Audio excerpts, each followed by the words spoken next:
Delta சொந்தங்களுக்கு வணக்கம். நான் உங்கள் நந்தா. இது உங்கள் சாலி காட்டுற யூடியூப் சேனல். ஸோ எல்லோரும் நல்லா இருப்பீங்கன்னு நம்புகிறேன், உடல் நல்ல ஆரோக்கியத்தோடு. ஸோ இந்த வீடியோலையும் பார்த்திங்கன்னா நம்ம எங்கே வந்திருக்கோம் அப்படின்னா, நாமக்கல் மாவட்டத்தில் இருக்கக்கூடிய கொல்லிமலையில் இருக்கக்கூடிய மாசி மலைக்கு தான் பார்த்திங்கன்னா இன்றைக்கி வந்திருக்கோம். ஸோ எதுக்காக வந்திருக்கோம் அப்படின்னு பார்த்திங்கன்னா, மாசி பெரியண்ணான்னு சொல்லிட்டு ஒரு கருப்பு சாமி இருக்குது இங்கே. ஸோ அங்கே தான் ஐயனை வழிபடலாம் அப்படின்னு சொல்லிட்டு நம்ம வந்திருக்கோம். இது ஃபுல் அண்ட் ஃபுல் பார்த்திங்கன்னா ட்ரெக்கிங் தான். ஸோ மலையில் ட்ரெக்கிங் ஏறி தான் நம்ம போயிட்டு இந்த சாமியை வழிபடுற மாதிரி இருக்குது. ஸோ இதுக்கு முன்னாடி பார்த்திங்கன்னா கொல்லிமலையில் அரப்பளீஸ்வரர் சாமியை பார்த்தோம். அது சிவன் கோவில். ஸோ இப்போ அங்கே முடிச்சுட்டு இங்கே வந்திருக்கோம். ஃபுல்லாக செங்குத்தான பாறையாக இருக்குது பாருங்கள், அந்த பாறை, இந்த இடம். ஸோ இதில் தான் நம்ம ஏறி மெதுவாக போகணும். ஸோ இயர்லி மார்னிங் பார்த்திங்கன்னா நாங்கள் ஒரு 5 o'clock போல் எட்டுக்கையம்மன் கோவில் போனோம். ஸோ அங்கே காளியம்மனை தரிசனம் பண்ணிவிட்டு நேராக அப்படியே அரப்பளீஸ்வரர் சிவன் கோவில் வந்துட்டோம். ஸோ அங்கே பார்த்திங்கன்னா அருவியெல்லாம் நிறையா இருக்குது. ஸோ நாங்கள் ஒரு அருவியில் தான் குளித்தோம். அந்த வீடியோ இதுக்கு முன்னாடி போட்டிருக்கேன், போய் பாருங்கள். ஸோ அங்கே குளிச்சுட்டு ஒரு 8 மணிக்குள்ளே சிவன் தரிசனத்தை முடிச்சுட்டு, சிவனும் முருகனும் இங்கே ஒன்றா இருக்காங்க. ஸோ அங்கே தரிசனம் முடிச்சுட்டு அதுக்கப்புறம் கிளம்பி நேராக மாசி மலைக்கு வந்துவிட்டோம். அடிவாரம் வரைக்கும் நம்ம வேனில் வண்டியில் வந்துடலாம். ஸோ அதுக்கப்புறம் கிட்டத்தட்ட ஒரு 2-3 கிலோமீட்டர்ஸ் நம்ம ட்ரெக்கிங் தான் போகிற மாதிரி இருக்கும். ஸோ கொஞ்சம் கஷ்டமாக தான் இருக்கும். ஏன் அப்படின்னா கரடு முரடான பாதை. இங்கே பாருங்கள், உங்களுக்கே தெரியும். ஸோ ஃபுல்லாக சுற்றிலும் மலைகள் தான் இருக்குது. இந்த மலையை சுற்றி பாருங்கள், ஆளுங்கள்லாம் வந்துகிட்டே இருக்காங்க நிறைய பேர். இங்கே இதுமாரி கல்லெல்லாம் எடுத்து நீங்கள் அடுக்கி வச்சிங்க அப்படின்னா உங்களுக்கு அந்த வீடு கட்டுறதுக்கான ஒரு வரன் உங்களுக்கு கிடைக்கும். ஸோ அதை பற்றிலாம் இதுக்கு முன்னாடி வீடியோவில் தெளிவாக சொல்லியிருக்கேன்.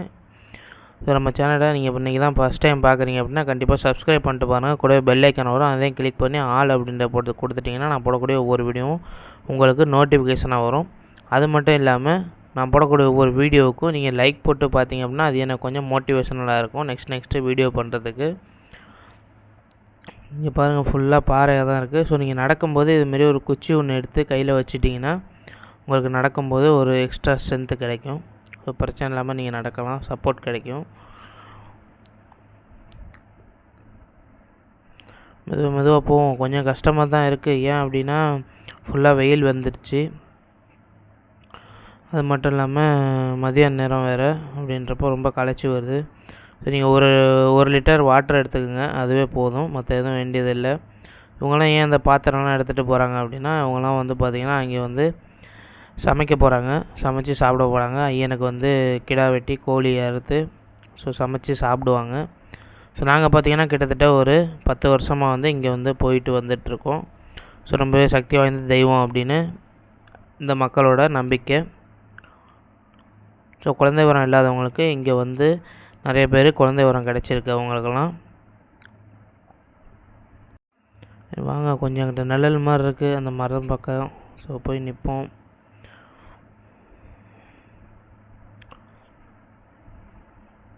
ரொம்ப களைச்சி வருது பாருங்கள். அரிசியெல்லாம் எடுத்துகிட்டு போகிறாங்க, ஜாமான்லாம் எடுத்துகிட்டு போகிறாங்க, சமைக்கிறதுக்குள்ள உண்டான ஜாமான்கள்.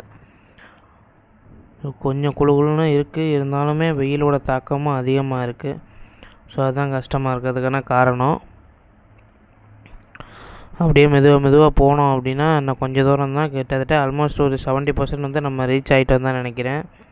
இன்னும் கொஞ்சம் தூரம் தான் போகணும். ஸோ டெல்டா சொந்தங்கள் நம்ம பேர் நம்ம சேனலை சப்ஸ்கிரைப் பண்ணாமல் பார்த்துட்டீங்க, தயவு செஞ்சு சப்ஸ்கிரைப் பண்ணிட்டு பாருங்கள். கூட பெல் ஐக்கன் வரும், அதை கிளிக் பண்ணி ஆல் அப்படின்ற கொடுத்தீங்கன்னா நான் போடக்கூடிய ஒவ்வொரு வீடியோ உங்களுக்கு நோட்டிஃபிகேஷனாக வரும். அது மட்டும் இல்லாமல் நம்ம போடக்கூடிய ஒவ்வொரு வீடியோக்கும் லைக் போட்டு பார்த்தீங்கன்னா எனக்கு கொஞ்சம் மோட்டிவேஷனலாக இருக்கும். இப்போ கோழி எடுத்துகிட்டு போகிறாங்க, கோழியை இங்கே பலி கொடுப்பாங்க. எனக்குள்ள ஒரு சின்ன கடையாக இருக்குது. தண்ணி, கூல்ட்ரிங்க்ஸு ஏதாச்சும் வேணும்னா நீங்கள் வாங்கிக்கலாம். சாஃப்ட் ட்ரிங்க்ஸ் எல்லாம் இருக்குது. கூல்ட்ரிங்க்ஸ் இல்லை, சாஃப்ட் ட்ரிங்க்ஸு.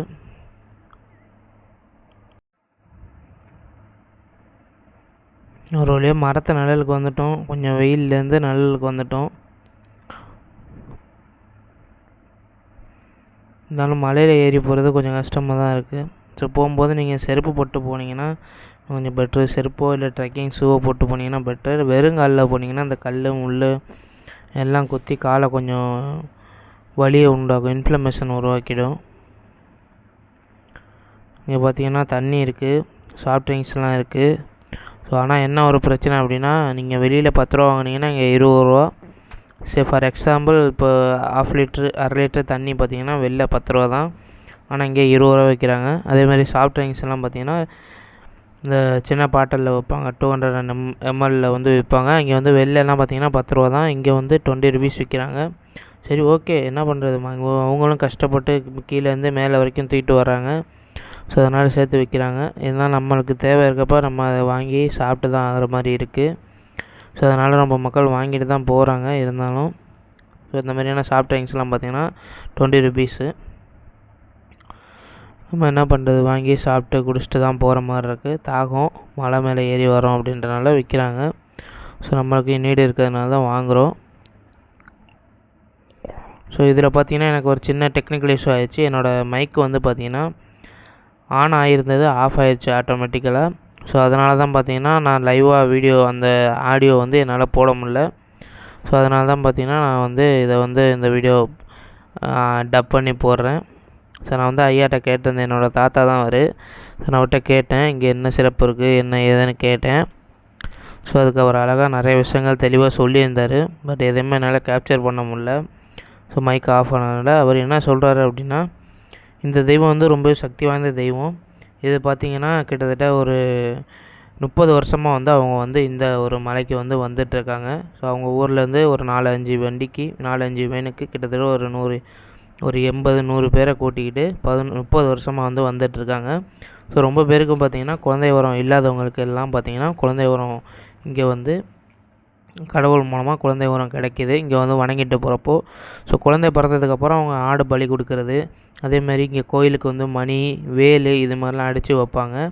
ஸோ இதை தான் வந்து சொல்லியிருந்தார். அது மட்டும் இல்லாமல் இங்கே இருக்க மாசி பெரியண்ணா பார்த்திங்கன்னா ரொம்பவே சக்தி வாய்ந்தவர். ஸோ நீங்கள் என்ன வரன்னு கேட்டாலும் கொடுக்கக்கூடிய ஒரு தெய்வம் அப்படின்னு சொன்னாங்க. அதேமாரி பார்த்திங்கன்னா இந்த வீடு கட்ட முடியாதவங்க, நிறைய பிரச்சனைகள் இருக்கவங்க, ஸோ உங்களுக்கு ஏதாச்சும் பிரச்சனைகள் இருக்குன்னா இங்கே வந்து இந்த தகர ஷீட்டு வச்சுருப்பாங்க. அதில் நீங்கள் எழுதி இங்கே கட்டி வச்சிங்க அப்படின்னா இங்கே வந்து உங்களுக்கு நீங்கள் நினச்சது எல்லாமே நடக்கும். நீங்கள் எழுதி வச்சுருக்கிறது கண்டிப்பாக நடக்கும் அப்படின்ற மாதிரி நிறைய ஒரு ஐதீகம் இருக்குது அப்படின்றத எங்களோட தாத்தா வந்து இந்த இடத்துல சொல்லியிருந்தார்.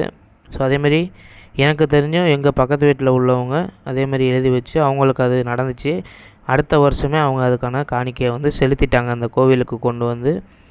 ஸோ எனக்குமே ஒரு நல்ல வேலை கிடைக்கணும் அப்படின்னு சொல்லிட்டு தான் நான் ப்ரே பண்ணியிருந்தேன், எழுதி கட்டியிருந்தேன். ஸோ எனக்குமே நல்ல வேலை அமைஞ்சது. ஸோ ஃபஸ்ட் மந்த் சேலரியில் என்னால் என்ன பண்ண முடியுமோ அதை வந்து நான் அந்த கோவிலுக்கு ஒரு காணிக்கையாக கொடுத்தேன்.